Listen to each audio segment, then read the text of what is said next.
Namaste. I'm Dr. Robert.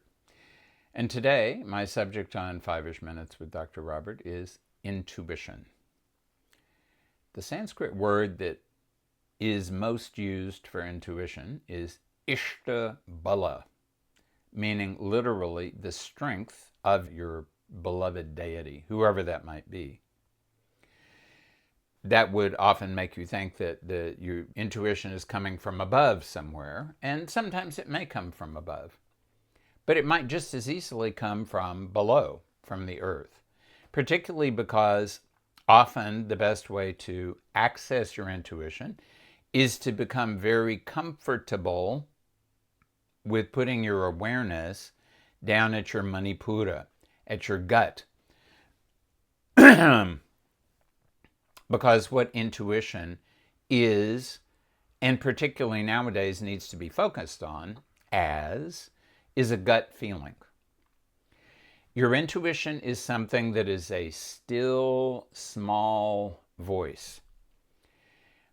In the Bible, Elijah once was listening for a message from God. And first there was an earthquake, and it was very dramatic. And Elijah thought, there must be a message from God in the earthquake. But no, there was no message there. And then there was a giant storm.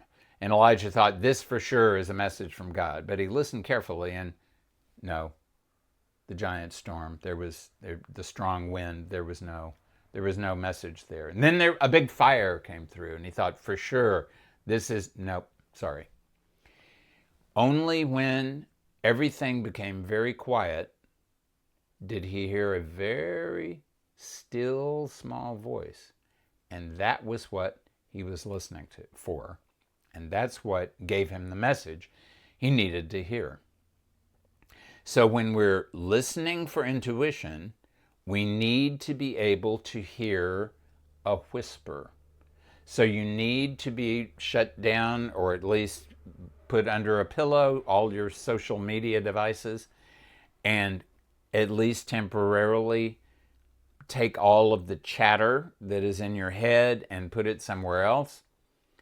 Minimize it and allow your attention to be maximized on having your awareness be open for the intuition to be able to express itself. Remember that you often, in fact, usually, need to be in your body in order to feel that, because if it's a real intuition, it will be resonating with the prana in your body, and you should be able to feel the rightness of that intuition. Now, if you want to develop your intuition, you're going to need to experiment, because sometimes you will be kind of like Elijah, thinking you're hearing it over here, but actually not hearing it. So you may want to, number one, take a little bit of time, more or less at the same time every day, because that's what causes your organism to start making a pattern, a habit of doing anything. Start to try to listen for your intuition, maybe first thing in the morning, maybe last thing at night, and start doing a little bit of journaling. Write down when you felt like you had an intuition and whether it was accurate or not. You have to test. You have to find out whether your intuition is accurate or not, because sadly, I know people who become completely convinced that the intuition they have is accurate, and almost never is it accurate.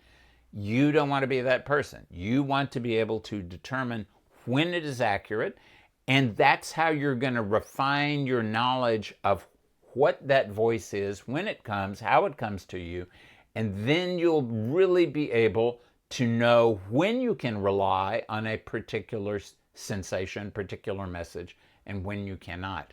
And then you will start understanding the real nature of alignment with your intuition. This is Dr. Robert wishing everyone good alignment with their intuition.